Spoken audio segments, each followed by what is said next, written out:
เป็นผู้ติกวนแก่การเคารพนบน้อมจากลูกจากเต้าลูกเต้าต้องแสดงออกถึงความกตัญญูกตเวทีที่มีต่อบิดามารดาต่อพ่อต่อแม่วันนี้ก็เดือนนี้เป็นวันแม่แห่งชาติในวันที่12เนาะศรัทธาญาติโยมทุกคนก็ถือว่าตั้งตารอคอยสำหรับคนที่ยังมีคุณแม่อยู่ก็ดีคุณแม่บ่อยู่แล้วก็ดีที่อยู่ก็คือจะได้ไปแอลหาติบ่อยู่ก็ทำบุญอุทิศบุญไปให้กับผู้เป็นแม่ผู้เป็นมารดาของเฮาเนาะศรัทธาญาติโยมมาพบปะกันวันนี้ก็อยากจะอู้เรื่องถึงเรื่องต่างๆที่เกี่ยวกับชีวิตของเฮาเนาะหลายๆสิ่งหลายๆอย่างที่เกิดขึ้นในชีวิตของเฮาหลายๆคนก็ตัดพ้อต่อว่าทำไมเฮาก็ทำดีมาตลอดทำไมถึงเกิดสิ่งนี้ทำไมสิ่งนั้นสิ่งนี้ถึงเกิดขึ้นกับเฮาสิ่งบดีทั้งหลายการถูกลังแกการถูกกันแกล้งการถูกเฉาะโกงการถูกคดโกงต่างๆการถูกนินทากล่าวร้ายกล่าวหาว่าเป็นคนบดีอย่างโน้นอย่างนี้ทั้งที่เฮาบ่ได้ทำสิ่งเหล่านั้นเลยหลายครั้งหลายคราก็เกิดความสงสัยเกิดข้อสงสัย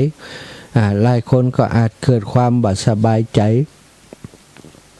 ว่าเฮาบ่ได้ทำสิ่งนั้นสิ่งนี้แต่ทำไมถึงได้สุขใส่ร้ายใส่ความอีพ่ออีแม่ทั้งหลายเนาะวันนี้ก็อยากจะนำเรื่องราวที่พระพุทธองค์ทรงตรัสไว้ในเมื่อพระองค์ยังมีชีวิตอยู่ได้เล่าถึงเรื่องของพระองค์เองบุพกรรม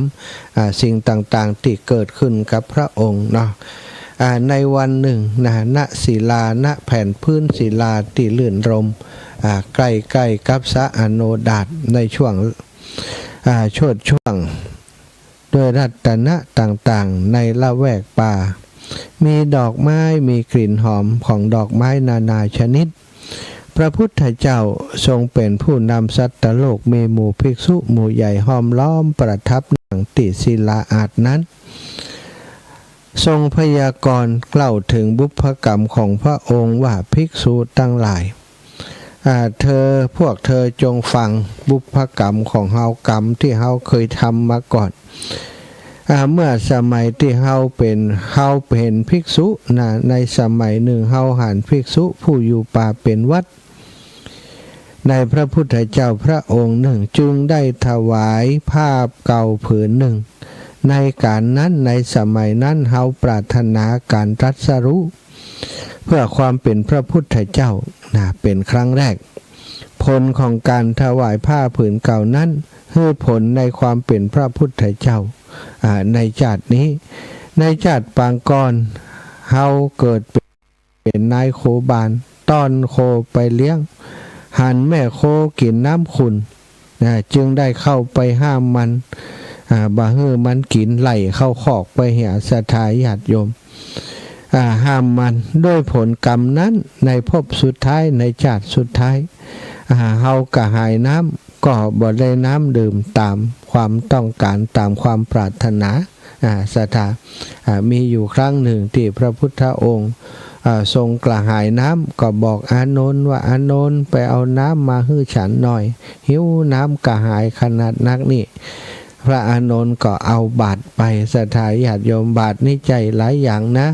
ได้ใจฉันเข้าใจอย่างได้ใจตักน้ำใจตักน้ำมากินก็ได้ตักน้ำมาล้างหน้าอาบตัวก็ได้ศรัทธาใจพระอานนท์ไปคณะนั้นก็มีเกวียนติหลวงหน้าไปก่อนศรัทธาญาติโยม500 กว่ากันแล้วเกวียนกันเหล่านั้นก็น้ำข้ามไปข้ามมาเนาะน้ำสามหนทางมันก็ตัดข้ามน้ำไปขึ้นฝั่งหน่อยก็ลงน้ำไปนี่วนไปบางแต่ก็ตัวยน้ำไปในที่มันลาบก็ตัวยน้ำไปอย่างนั้นขบวนเกวียน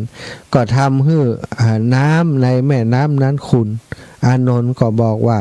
ข้าแต่พระองค์ผู้เจริญตอนนี้กูหมู่เกวียนทั้งหลายกำลังไปน้ำคงจะขุ่นอยู่พระพุทธองค์ก็บอกอานนท์ว่าไปเตอะอานนท์ไปตักเตอะหิวกระหายมาก พระอานนท์ก็ไป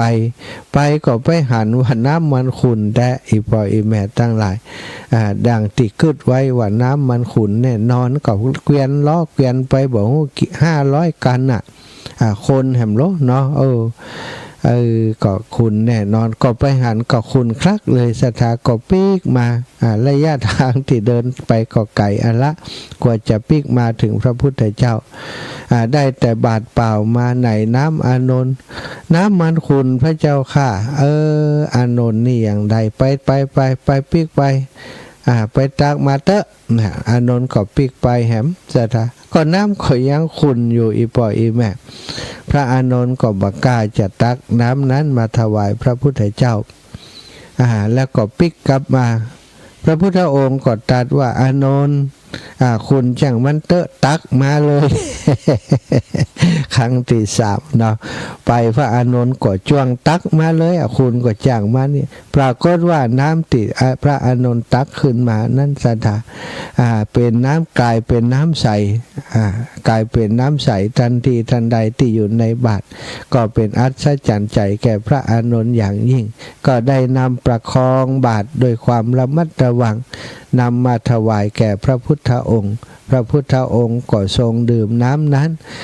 ตลอดถึงได้เอามาลูบหน้าลูบตาชำระร่างกายหูสบายตัวสถาเพราะอากาศมันร้อนมันกระหายน้ำมากพระองค์ก็ทรงเล่าเรื่องนี้ให้ภิกษุทั้งหลายฟังนี่งัวกินน้ำมันคุณมันคุณก็ไล่งัวบักกินบังเฮกินไล่งัวถึงหมูนั้นสถาเข้าไปอยู่ในคอกมันกระหายน้ำเนาะมันอยากน้ำแล้วบ่ได้กินมันบ่ได้กินน้ำสถาตลอดคืนยันรุ่งนั่นแจ้งบ่เจ้ามาถึงได้ออกไปถึงได้กินน้ำนี่เป็นบุพกรรมที่มันเกิดขึ้นกับพระองค์สถาบันใจแค่พบเดียวชาติเดียวนะเกิดอย่างนี้หลายภพหลายชาติแต่พระองค์ถึงได้เล่าให้ฟังกรรมที่บดีอย่างกระตามเถอะสถามันจะเป็นผลส่งมาหาเฮาจนได้นะแล้วก่อนในชาติอื่นๆในปังก่อนพระองค์ก่อนเล่าต่อว่าได้เกิดเป็นนักเลงนักเลงอย่างหัวเนาะนักเลงอย่างใดยะนะชื่อว่าปุณาลิได้กล่าวตู่พระปัจเจกพุทธเจ้ามีนามว่าสุรพีผู้บับปัทุษร้ายไผ่ผู้บักกล่าวร้ายผู้บ่ว่ายังไผ่ใช่ท่าไปกล่าวตู่เปิ้นว่าเปิ้นบัดดีอย่างโน่นอย่างนี้เนาะสถาไปกล่าวตู่ก็คือกล่าวที่บ่เป็นจริงไปบริพาทไปด่าทอเปิ้นไปกล่าวตู่เปิ้นด้วยผลกรรมนั้นจึงได้เวียนว่ายตายเกิดอยู่ในนรกเป็นเวลานานเสวยทุกขเวทนาหลายพันปีด้วยผลกรรมที่เหลืออยู่นั้นในภพสุดท้ายได้รับการกล่าวตู่ภพสุดท้ายก็คือที่ได้มาเกิดเป็นพระพุทธเจ้านี้ได้รับการกล่าวตู่เพราะเหตุแห่งนางสุนทรีเป็นเหตุนางสุนทรีเป็นเหตุนี่ก็คือที่ โมอาชีวกทั้งหลายได้ฆ่านางสุนทรี แล้วก็เอาศพไปไว้ใกล้วิหารเชตวันสถานแล้วแข่งขลิไปถามไปเสาะไปสอดพอให้หานางสุนทรีพ่องให้หานางสุนทรีพ่องก็บ่มีไผหันเจาะไปเสาะมาหลอกแข่งขลิเสาะไปตั้งหลังพระคันธกุฏีของพระพุทธเจ้าก็ไปพบนางสุนทรีนอนความนาตายอยู่หันสถาหมู่ปริพาชกทั้งหลายก็โจทย์จันกันว่าโอ้พระสมณะโคดมนี่ตั้งหน้าบอกว่าห้ามฆ่าสัตว์ตัดชีวิตนะแต่ว่าเบื้องหลังนี่คงจะลักลอบได้นางสุนทรีแล้วก็ก่อขวาความจะแตกนะก็เลยได้ลุมได้เฮือหมู่ภิกษุผู้เป็นสาวกทั้งหลายลุมฆ่านางสุนทรีและก็เอามาทิ้งไว้ที่ตรงนี้นี่กล่าวตู่พระพุทธเจ้าแต่สุดท้ายสถายญาติโยมเทวดาก็เป็นใจนะทำเพื่อโมติปากันลุมทำร้ายนางสุนทรีแล้วปากันแบกเอาไป เอาไปไว้ติข้างกุฏิข้างพระคันธกุฏิของพระพุทธเจ้านั้นหมู่นั้นก็ไปกินเหล้ากินยาเนาะได้รับกาจ้างแล้ว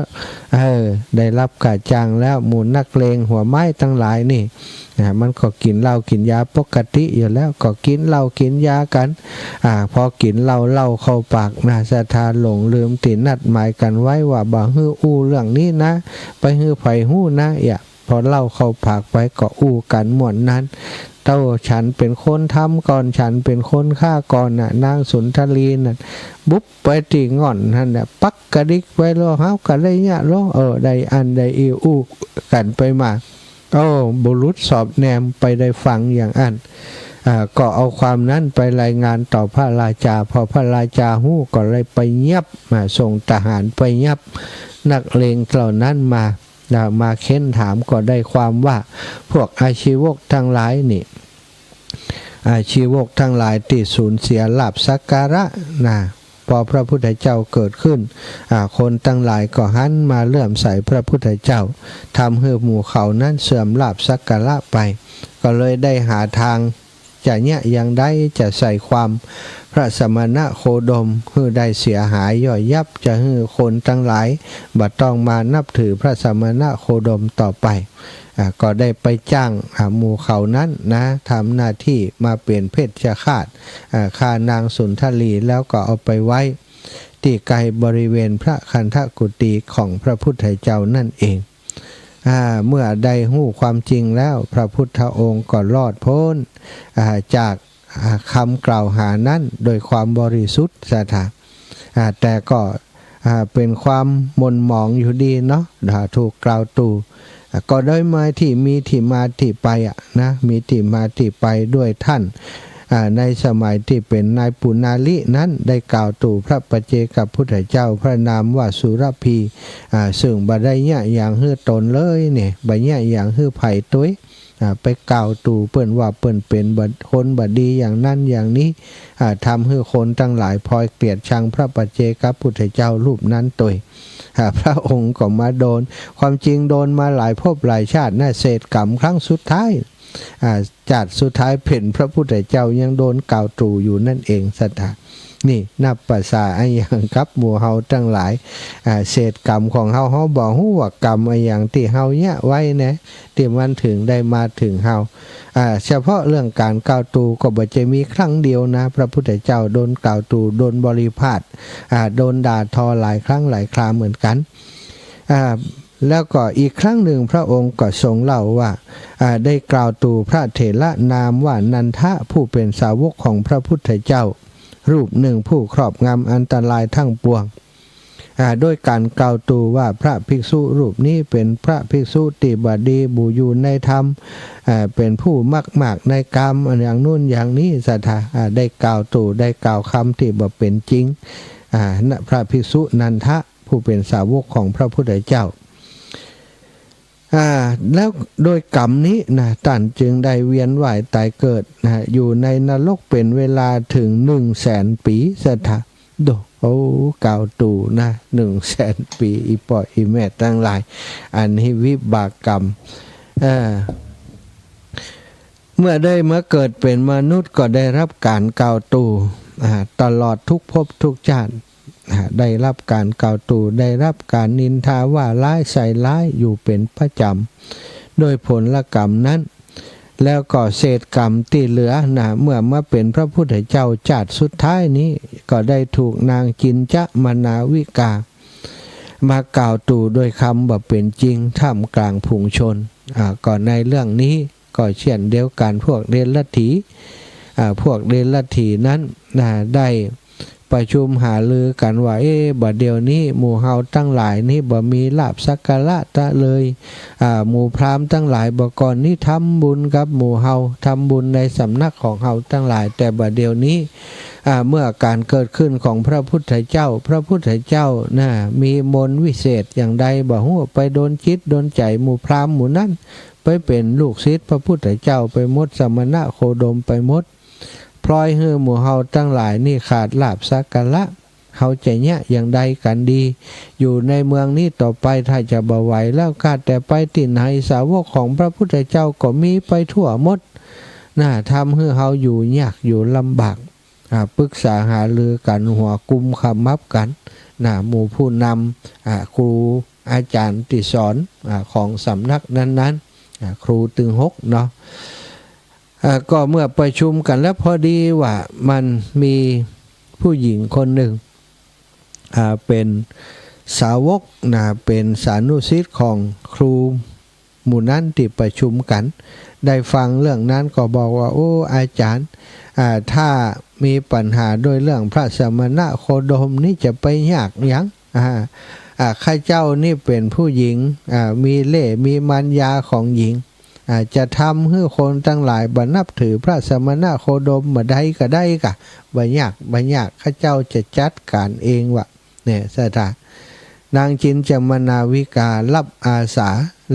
สาหมู่เดียรถีทั้งหลายเหล่านั้นเมื่อรับอาสาเรียบร้อยเรื่องนี้จงเป็นภาระของข้าเจ้าเถอะนะเวลาข้าเจ้าสัก 4-5 เดือนจะจัดการเองวะนางคนนี้ก็เริ่มวางแผนโดยการทำทีตอนค่ำตอนแรงนี่เดินต่างไปต่างวิหารเชตวันคนทั้งหลายหันนางก็ทำให้คนทั้งหลายหันว่าเดินทางไปทางนั้นพอคนทั้งหลายหันถามว่าเธอจะไปไหนก็บอกว่าท่านจะหู้ไปแย่ยังล่ะลอยหน้าลอยตาจะหู้ไปแย่ยังเดินไปทำเป็นรับลมคมในเนี่ยจะเดินไปอย่างนั้นพอค่ำแล้วจะทาญาติโยมก็แอบกลับมาอยู่บ้านตอนดึกใกล้จะแจ้งก็ปิกไปแถวนั้นแถวพระวิหารเชตวันก่อนจะสว่างแล้วก็เดินกลับออกมาเมื่อมีคนเจอนางเดินกลับออกมาเขาก็ถามว่าไปไหนมาท่านนางก็ตอบเหมือนเดิมท่านจะหู้ไปเนี่ยยังบ่ใช่เรื่องของท่านหรอกทำเป็นมีเล็ดในทำให้คนทั้งหลายคิดอยู่อย่างนั้นศรัทธาเดินไปเดินมาอยู่อย่างนั้นเป็นเวลา 3-4 เดือน3-4 เดือนก็แช่งสลิว่าโอ้อันมีต้องละมีน้องหน่อยแล้วเนาะเอาผ้าปันต้องผ้าปันต้องทำให้ต้องใหญ่ขึ้นทีละนิดคนทั้งหลายก็สงสัยว่านางนี่มันไปอย่างผัวมันก็บ่มีแต่ว่าขี้ปุ่มมันก็ใหญ่ขึ้นเหมือนกับคนมารเดินอุ้ยอ้ายแล้วก็มันก่อนนี้มักจะเดินไปทางวิหารเชตวันเป็นประจำนะว่าแรงก็พะมาเจ้าก็ปิกมาอะไรมันอย่างใดนางคนนี้นะแล้วก็อยู่มาวันหนึ่งนางก็คำนวณดีแล้วตอนนี้ 5-6 เดือนแล้วเนาะก็เอาไม้มาทับเอาไม้มาทับนาต้องเอาผ้าขาดนะเอาไม้นี่ถากคือมันเหมือนกับรูปคนมารเนี่ยศรัทธาตั้งกลางสวดน้อยตั้งลุ่มก็แหวบลงมาตั้งบนก็แหวบไปน้อยเอาผ้ามัดแหวก็เปิงเหมือนกับคนมารแต่นี่ศรัทธาเอาไม้มาตูบมือของตัวเก่ามือบวมมือปองเหมือนลักษณะของคนตีมารก็วันนั้นเป็นวันธรรมสวนะพระพุทธองค์กำลังแสดงธรรมอยู่ท่ามกลางพุทธบริษัททั้งหลายภิกษุภิกษุณีอุบาสกอุบาสิกาพราหมณ์คหบดีเศรษฐีทั้งหลายตลอดถึงเจ้าขุนมูลนายราชามหากษัตริย์พระเจ้าประเสนที่โกศลก็อยู่ในที่แห่งนั้นศรัทธาญาติโยมนางนี่ก็ไปแสดงตัวพระพุทธเจ้ากำลังเทศอยู่นางก็เดินเข้าไปถึงไปยืนอยู่ตั้งหน้าต่อหน้าพระพุทธเจ้าห่างสัก7-9 คนก็จี้หน้าด่าโอ้ท่านสมณะโคดมท่านดีแต่สอนคนอื่นยังบ่พอบัดเดี๋ยวนี้ท่านนี่ได้มีสัมพันธ์สวัสดิ์กับเฮาจนมีน้องน้อยจนมีต้องอย่างอีท่านสอนคนอื่นบ่ฮื้อมุกมุ่นในกามแต่ท่านก็ทำเสียเองแล้วท่านก็บ่รับผิดชอบเฮา ทำให้เฮาต้องแล้วบัดเดี๋ยวนี้บ่สนใจใยดีบ่รับผิดชอบเลยจะเนี่ยอย่างใดกับน้องน้อยที่อยู่ในต้องนี้ท่านจะมอบหมายให้ไผสาวกของท่านคนใดอุบาสกอุบาสิกาคนใดขหบดีคนใดจะมารับผิดชอบพระเจ้าประเสนที่โกศลก็ดีวิสาขาอุบาสิกาก็ดีอนาถาปินดิกะเศรษฐีก็ดีท่านจะให้ไผรับผิดชอบนั่นจีน่าพระพุทธเจ้าด่าบริพาทอย่างนี้สถาพระพุทธองค์ก็ทรงนิ่งในท่ามกลางติบชุมวลชนทั้งหลาย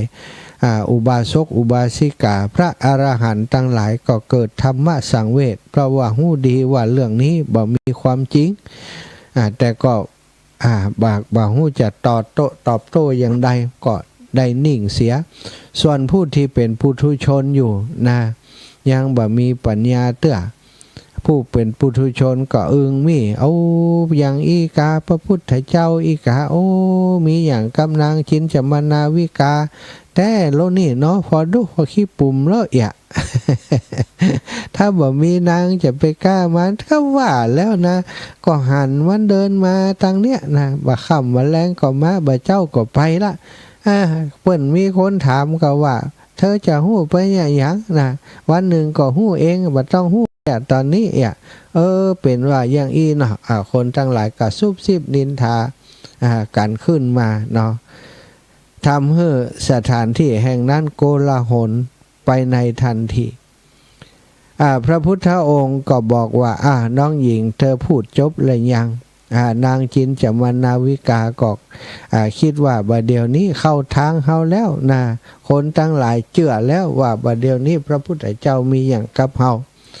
พระพุทธองค์ก็บ่ปากนักบ่อูมากความศรัทธาญาติโยมเพราะว่าฮู้แล้วเหตุการณ์จะเป็นอย่างไรต่อไปพระพุทธองค์ก็ได้ตรัสว่าน้องหญิงเรื่องนี้สองคนเฮาเท่านั้นที่ฮู้นะ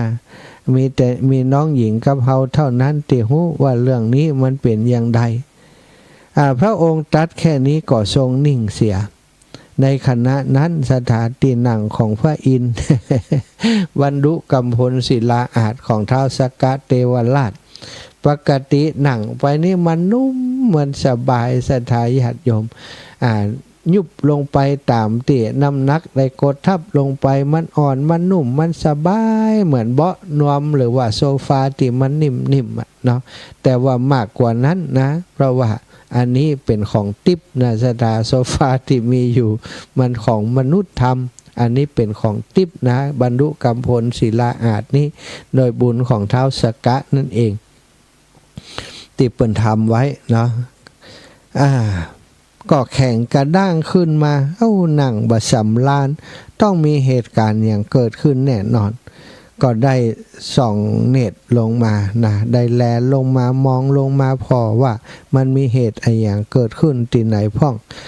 สหัสเนตโตมีตาถึงพันดวงสถาพอลงไปกำเดียวก็ทั่วปัทภียะก็เพราะไปหันเหตุการณ์เกิดขึ้นเรื่องราวเกิดขึ้นที่พระวิหารเชตวันอย่างที่กล่าวมาพระอินทร์ก็เลยว่าโอ้ยบัดใดแล้วเขาต้องลงไปแล้วอึดใจเดียวเนาะแค่คิดกับมาอยู่ตรงหน้าพระพุทธเจ้าแล้วพระอินทร์บ่พูดผ่านทำเพลงศรัทธาญาติโยมแปลงร่างไปเป็นหนูศรัทธาแปลงร่างเป็นหนูเข้าไปกัดเชือกกัดผ้าที่นางจินจะมนาวิกานั้นได้เอาหัดต้องไว้เมื่อเชือกถูกหนูกัดหนูกัดจนปุดหมดแล้วไม้ตีมันเป็นของนักเนาะเอาใส่ตีหน้าต้องเนี่ยก็ล่นลงมาสตาปะโตมันนักก็ตกใส่หัวแม่ตีนแตกหมดเลือดปุ่งออกเลยหัวแม่ตีนแตกเลยคนทั้งหลายก็แตกตึ้งกำนี่ขี้ปุ่มก็วาบเย้าเลยเอาเป็นอย่างอีนี่เองกันเนี่ยมากล่าวตู่พระพุทธเจ้าว่ามีอย่างกับเขาน่ะที่แท้มันบ่ใจนี่แปลงเอานี่เนาะคนทั้งหลายก็ลุมจะกระทืบนางจินจามนาวิกาคนที่เป็นผู้ทุชนทั้งหลายนั่นที่แรกก็พอจะเจียแล้วนะพอหันว่า ไม่ตกลงมาขอนตกลงมาอย่างนั้นก็เอาเรื่องราวก็เปิดเผยแล้วขี้ปุ่มแบบอย่างเก่าแล้วนะก็เลยจี้หน้าด่านางนะแม้กระทั่งพระราชาประเสนที่โกศลก็ทนบันไดบอกว่าโอ้ผู้หญิงคนนี้เป็นหญิงกาลีเป็นหญิงชั่วช้า มากล่าวจับจ้วงพระพุทธเจ้าด้วยถ้อยคำอันแบบเป็นจริงมากล่าวไล่กล่าวตู่พระพุทธเจ้าเธอสมควรตายว่าอันก็สั่งทหารทั้งหลายจับนางไว้จับนางไว้พระพุทธองค์ก็ตรัสว่าโอ้ท่านราชาเจ้าบัดต้องเนี่ยอย่างนางเนอะบัดต้องเนี่ยนางอันนี้เป็นกรรมของเฮากับกรรมของนางที่มีต่อกันท่านบัดต้องทำอย่างนางหรอกเป็นกรรมที่มันเกิดขึ้นระหว่างเฮากับนางมันเป็นบุพกรรมเก่าที่เฮาได้สร้างได้ทำไว้แล้วนางก็รับผลกรรมของนางเองโดยติ่มต้องไปทำอย่างเขาว่าสถาญาติโยมพระเจ้าประเสนที่โกศลก็สั่งให้ทหารปล่อยนางนั้นไปนางก็ด้วยความละอายด้วยความลับมันแตกแล้วเนาะถูกสัมภาษณ์จนหู้หมดว่าไผจ้างมาอย่างใดอย่างใดเล่าความให้ฟังหมดแล้วพระพุทธองค์ก็สั่งปล่อยแล้วก็เลยปล่อยนางไปซะเถอะนางเดินไปสุดสิ้นที่ชุมชนตั้งหลายเปิ่นอยู่สถาคนที่มาฟังธรรมเปิ่นอยู่ตั้งหลายมดเขตที่คนอยู่แล้วพอตีนของนางสัมผัสลงพื้นดินปรากฏว่าปัตถภีนี้บ่สามารถจะหับความชั่วของนางไว้ได้นะที่เป็นวันนักแผ่นดินนั่นเองสถาแผ่นดินก็แยกออกไฟนรกจากขุมนรกโลกันก็สูบเอานางลงไปบัดต้องมีไผเนี่ยนางเลยกรรมที่นางทำนั้นถึงกับตกนรกมกใหม่ในทันทีทันใดคนตั้งหลายก็หันอย่างนั้นก็ได้เกิดความเศร้าสลดใจว่ากรรมนักเนาะที่นางทำกับพระพุทธเจ้าและก็ได้รับผลกรรมอย่างทันตาหันคนตั้งหลายก็เงียบสงบพระพุทธองค์ก็แสดงธรรมให้ฟังเรื่องของเวรย่อมระงับด้วยการบัจองเวรเรื่องของอนุปุพพีกถาทานศีลภาวนาเนคขมะสถาคนทั้งหลายได้ฟังก็ส่งจิตส่งใจไปตามธรรมเทศนาก็ได้เป็นพระอริยบุคคลก็มีเป็นพระโสดาบันก็มีนะแล้วก็บางคนที่ยังบ่นับถือพระรัตนตรัยคำเตือนนั้นก็ได้เข้าถึงความเป็นพุทธบริษัทถึงพระรัตนตรัยพระพุทธพระธรรมพระสงฆ์เป็นสรณะที่เปิ่งในที่สุดนี่สถามันมีติมาติไปบ่ใจว่าโอ้อยู่ดีๆพระองค์จะถูกกล่าวตูด้วยบ่มีไออย่างเมื่อก่อนนี้บ่ใจสถาไออดีตนี่ได้กล่าวตูพระสงฆ์สาวกของพระพุทธเจ้าองค์หนึ่งซึ่งเป็นพระอรหันต์โดยบาปกรรมได้เวียนว่ายตกในนรกเป็นแสนปีจัดสุดท้ายแม้กระทั่งพระองค์ได้เป็นพระพุทธเจ้าแล้วก็ยังได้ถูกนางจินจามนาวิกากล่าวตู่พระองค์โดยคำอันเป็นเท็จท่ามกลางฝูงชนถ้าเป็นคนอื่นก็ได้รับความละอายฉันจะฟ้องศาล อันนี้บัดต้องฟ้องไผ่แล้วนะกรรมที่นางทำก็หันประจักษ์แจ้งว่าแกล้งทำนะความจริงพระพุทธเจ้าที่บอกว่ามีท่านกับเฮาเท่านั้นที่หูหลายคนก็คิดว่านี่มันมีแน่นอนละนะหูสองคนความจริงก็คือฝ่ายสุจริตฝ่ายทุจริตฝ่ายกล่าวเท็จฝ่ายกล่าวความจริงนี่สองคนนั้นเท่านั้นที่หูเสถาสุดท้ายความจริงก็กระจ่างเนาะแล้วอีกชาติหนึ่งพระองค์ก็ตรัสว่าในชาติก่อนเฮาเกิดเป็นพราหมณ์ผู้มีสุตตะซึ่งก็มีประชาชนได้เคารพนับถือสักการะบูชาเฮาก็ได้สอนมนต์สอนวิชาความรู้คือแก่มนุษย์ลูกศิษย์ลูกหาแต่ละรุ่นรุ่นละ500 คนจบไปติ๊กนะก็ได้รับหลักสักการะจากลูกศิษย์ลูกหาเป็นอันมากมีอยู่ช่วงหนึ่งนะเขาก็มีลูกศิษย์อยู่500 คนอยู่ในป่าใหญ่ เฮาได้หันฤาษีผู้น่าเกรงกลัวผู้ใดอภิญญา5มีฤทธิ์มากมายังสำนักของเฮามายังสำนักของเฮาก็กลัวว่าลูกศิษย์ลูกหาจะไปเลื่อมใสฤาษีนี้ก็จึงได้กล่าวตู่ท่านฤาษีกล่าวตู่ด้วยคำบ่จริงกล่าวตู่ท่านฤาษีผู้ที่บ่ได้คิดร้ายบ่ได้ปองร้ายอย่างกับไผโดยบอกให้ลูกศิษย์ว่าฤาษีตนนี้เนี่ยทำตัวนิ่มๆอย่างอีโอ้หมู่เฮาบ่ฮู้เฮานี่ฮู้ดีนะฮู้อย่างอาจารย์เฮาบริโภคกามอยู่นะยังมีลูกมีเมียแอบเนี่ยอย่างที่บ่ดีอยู่นี่ตอนหน้านี่ทำว่าเป็นเข่งคัดความจริงบ่ใจอันเนอะว่าความที่ท่านเป็นพราหมณ์ผู้มีสุตตะแล้วก็สอนลูกศิษย์ลูกหามาเมินคำไหนมักเป็นคำนั้นเสมอแต่ครั้งนี้นั้น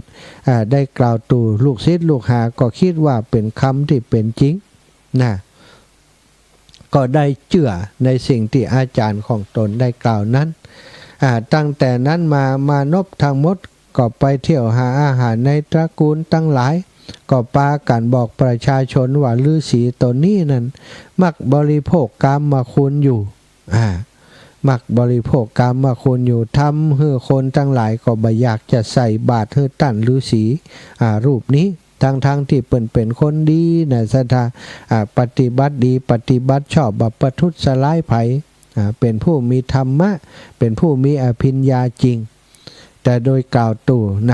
กล่าวตู่ก็เลยทำให้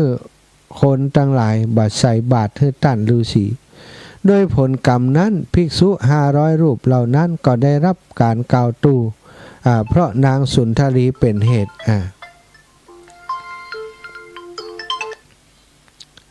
รายใดนี่ฮะเสียงดียังไรไม่โอนตังเข้าแล้วเนอะก็จำมาส่ง15 นาทีเนอะเจ้า200เนอะเจ้า6เจออันธรรมะสาธุเนอะอุ้ยเนอะสาธุแม่อุ้ยอินแม่สาบเสมอใช่ไหมนี่นาภิกษุ500รูปที่อยู่ในพระวิหารเชตวันนั้นพลอยถูกกล่าวร้ายตอนที่นางสุนทรีที่ถูกฆ่านั้นก็ได้รับผลด้วยนะ ภิกษุ500รูปนั้นก็กลับมาเป็นสาวกของพระพุทธเจ้าก็ได้เสวยวิบากด้วยกันทั้งที่ ภิกษุ500รูปนั้นความจริงก็บ่ฮู้หยังเนาะถูกอาจารย์หลอกหล่อถูกอาจารย์จุนะอาจารย์จุว่าฤาษีท่านนี้บริโภคกามหมู่นั้นก็เชื่อพอเชื่อแล้วก็เอากรรมนั้นไปบอกคือทายกทายิกาที่เพิ่นใส่บาตรก็ว่าฤาษีรูปนั้นบริโภคกามคนทั้งหลายก็เลยพลอยเชื่อไปตัวนี่ก็ทำให้เป็นผลที่ทำให้ภิกษุ500รูปก็ถูกโจทย์ถูกกล่าวตู่ว่าได้ฆ่านางสุนทรีเนี่ยแต่ว่าเรื่องราวก็จบลงโดยดีเหมือนกันเรื่องนางสุนทรีที่ได้เล่าไปสุดท้ายมานักเลงสุรา ก็เปิดเผยความจริงว่าเฮาเองเป็นคนทำเฮาเองเป็นคนฆ่าเพราะได้รับค่าจ้างจากเดรัจฉีสถาก็มีแห่งเรื่องหนึ่งในชาติก่อนนั้นพระองค์ก็เล่าว่าในชาติก่อนเฮาได้ฆ่าน้องชายต่างมารดา เพราะเหตุแห่งทรัพย์จับเขาโยนลงซอกเขาแล้วก็โยนก้อนหินทับไว้ด้วยผลนั้นจึงทำให้เฮาถูกพระเทวทัตพลักก้อนหินกลิ้งลงมาสะเก็ดหินกระทบนิ้วหน้าแข้งเนาะสถานหน้าแข้งจนห่อเลือดพระชงห่อเลือดนี่ก็เป็นบุพกรรมจากชาติก่อนที่พระองค์ในชาติหนึ่งนี่เกิดเป็นคนเกิดเป็นคนทั่วไปเกิดเป็นคนธรรมดาอย่างหมู่เฮาเนี่ยโดยความที่มีแย่งมรดกกันกับน้องชายต่างมารดาก็กว่าน้องชายต่างมารดาจะมาแย่งชิงสมบัติของตัวเก่า ก็ตามลักก็ต้องเป็นอย่างนั้นนะศรัทธามีทายาทกี่คนที่เป็นปัจจัยถ้าเป็นปัจจัยก็ต้องแบ่งเกิงถ้าเป็นแม่ยิงก็อาจจะมาอยู่ด้วยกันเฮียเนี่ยคนสมัยก่อนมักเป็นอย่างนั้นเนาะอันนี้ก็คือเมื่อมีน้องชายต่างบรรดาเกิดขึ้นทรัพย์สมบัติของตระกูลก็ต้องแบ่งเป็น2 กองด้วยความกลัวว่าโอ้ทรัพย์สมบัติถ้าแบ่งไปก็จะเหลือน้อยนะจึงได้หาวิธีจวนน้องบ่าวไปว่าไปแอวบ้านเมืองอื่นปากันไปตัวเองนี่เป็นหู้ตังลัดว่าอันจุน้องบ่าวไอหู้ตังลัดไปแอวไปด้วยกันไปแอวว่าทางบ้านเมืองนั้นจะมีงานสมโภชตื่นเริงปาน้องไปแอวไปต่างที่เปิ่นเตียวไปกันนะไปข้ามดอยนี่ทางนี้มันมีทางลัดแต่ความจริงมีหรอกมีเหวลึกอยู่เหวหนึ่งที่มักจะมีคนฆ่ากันตายเอาโจรไปทิ้งลงตรงหั่นนะแล้วก็มีการฆ่ากันแล้วเอาโยนลงไปแถวนั้นตลอดน้องชายนี่เป็นคนซื่อบ่ฮู้เรื่องว่าปีอ้ายจะคิดร้ายต่อตัวก็ต้วยไปซะทะต้วยไประหว่างที่พักอยู่ตั้งบนก็จวนน้องมาพออันนั้นไอ้อย่างนะบะไอ้อย่างอยู่ตั้งลุ่มพุ่นน่ะอีหลอจุน้องพยือพอพอน้องยือพอเท่านั้นก็พลักน้องลงไปบ่พอได้กิ้งหินลงไปแหมเพื่อจะทับน้องฮือตายอยู่ในซอกเหวหั่นนี่ก็คือกรรมเก่าที่พระองค์ได้ทำนะพระองค์ได้ทำให้พระองค์ต้องเวียนว่ายตายเกิดในนรกอเวจีอยู่หลายแสนปีศรัทธาญาติโยมกรรมแต่ละครั้งที่ทำนี่หลายแสนปีนี่ขนาดที่ว่า ได้ทำกรรมนักอย่างนั้นเนาะศรัทธาแต่ก็ยังมีปุญญาบารมีที่พระองค์ต่อมาได้สร้างสมคุณงามความดีละเว้นจากการฆ่าสัตว์ตัดชีวิตแต่บุพกรรมหรือว่ากรรมเก่าที่ติดตามรังควานก็ติดตามมาเหมือนกันนะบ่ใช่ว่าบัดติดตามเพราะฉะนั้นเราจะดูว่าพระโพธิสัตว์นี่แต่ละพระชาติที่เกิดมาเป็นพระโพธิสัตว์นี่ก็มักถูกรังแกถูกกันแกล้งถูกปุ๊บถูกตีถูกฆ่าถูกฟันก็มีนะศรัทธาถูกยิงโดยลูกศรพิษเนี่ยก็มีอยู่ตลอดเวลาพระโพธิสัตว์เผชิญกับสิ่งเหล่านี้ตลอดเวลาก็โดยบุพกรรม กรรมเก่าที่พระองค์ได้ทำนั้นนะจัดสุดท้ายแม้กระทั่งว่าจัดติเป็นพระพุทธเจ้าแล้วก็ยังโดนพระเทวทัตพลักก้อนหินกลิ้งก้อนหินลงมาสะเก็ดหินนั้นก็มากระทบที่พระชงหน้าแข้งของพระองค์ห่อพระโลหิตบางทีก็ว่าหัวแม่เท้า ทัดไหนก็มาหู้เนาะศรัทธาญาติโยมแต่ว่าห่อพระโลหิตก็คือจำเลือดจำหนองจนถึงกับที่ปหมอชีวกโกมารพัฒต้องไปหายามาประคบให้พระองค์จนทำให้อาการตีทรงทรมานจากการโดนสะเก็ดหินตกใส่นั้นนะมันเจ็บเนาะ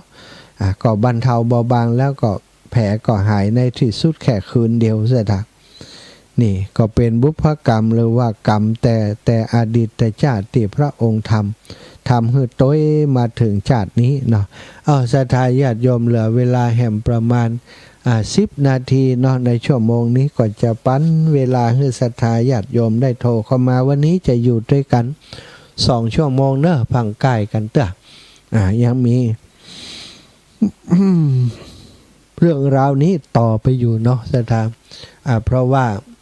ท่านอาจารย์พระครูสิริธรรมบัณฑิตซึ่งจะต้องจัดรายการต่อจากจะมา 16 นาฬิกาถึง 17 นาฬิกาแจ้งมาเมื่อสักครู่นี้ว่าวันนี้บ่ว่างเนอะเปิ่นจะมาตรวจคณะกรรมการการศึกษาอย่างสักอย่างหนึ่งนะเปิ่นจะมาตรวจที่วิทยาลัยสงฆ์นครลำปางศรัทธาญาติโยม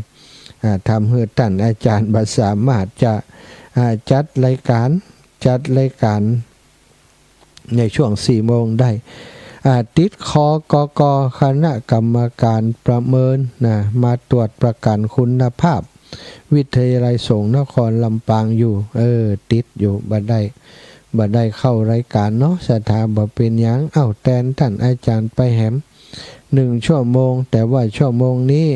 อยู่ที่ไหนตั้งใดจะโทรมามาจามาสนทนารายงานผลการรับฟังก็เจริญปอนได้เลยเนอะ0808844173 สาธุเนอะโทรมาได้ทำโทรมาก็กันไปเนาะไผจะไปแอวกาญจนบุรีเตรียมตัวเห็นเนอะเจริญปอนโยมแม่สมบูรณ์เจ้าเมื่อสายตาตุลูสมบูรณ์เจ้าสบายดีเนาะแค่นั้นเนาะแควนพองละมึนอยู่สลือเป็นบางวันกระ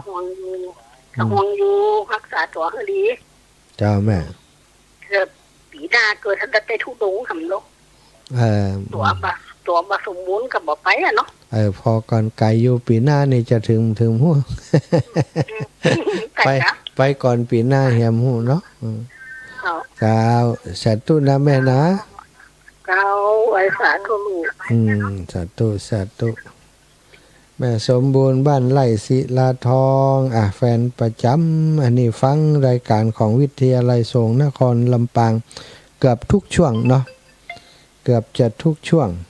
รายการเพลงก็ฟังจะเริญปอนแม่จันศรีสุขา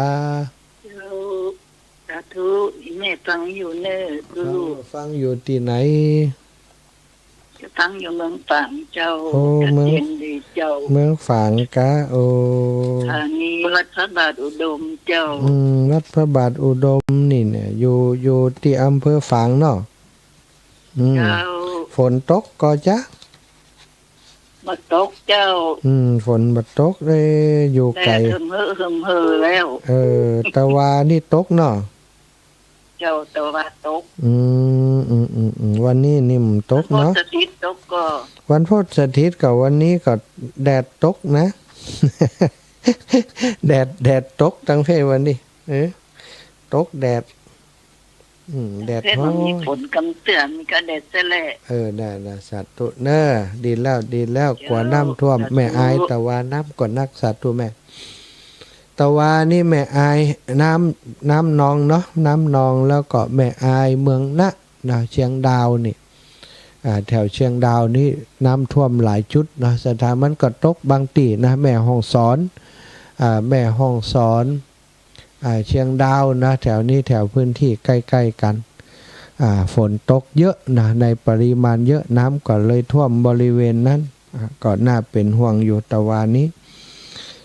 สาธุเนอะสตาไฟจะโทรมาแหมเหลือเวลาอีกสัก2 นาทีแหมสักสายกันแล้วกันเนาะซึ่งแหมสักสายเนอะช่วงนี้ก็หลายคนก็เตรียมตัวจะไปแอวเมืองกาญจนบุรีแล้วเนาะวันที่13จะได้ออกเดินทางไปตั้งเชียงใหม่ตั้งเชียงรายที่อื่นเพิ่นจะออกกันตี4นะลำปางก็คงประมาณตี5นะออกจากลำปางตี4ก็จะวนฮับ วนฮับสถาพี่น้องที่อยู่ในตามบ้านตามช่องต่างๆที่จะไปด้วยกันนะวนไปฮับก่อนจากนั้นตี5เขาก็จะออกจากวัดบรรพตสถิตไปนัดหมายกันที่จังหวัดตากนะต่างคนต่างไปศรัทธาญาติโยมแบบไปรวมกันนักเพราะว่าปัญหา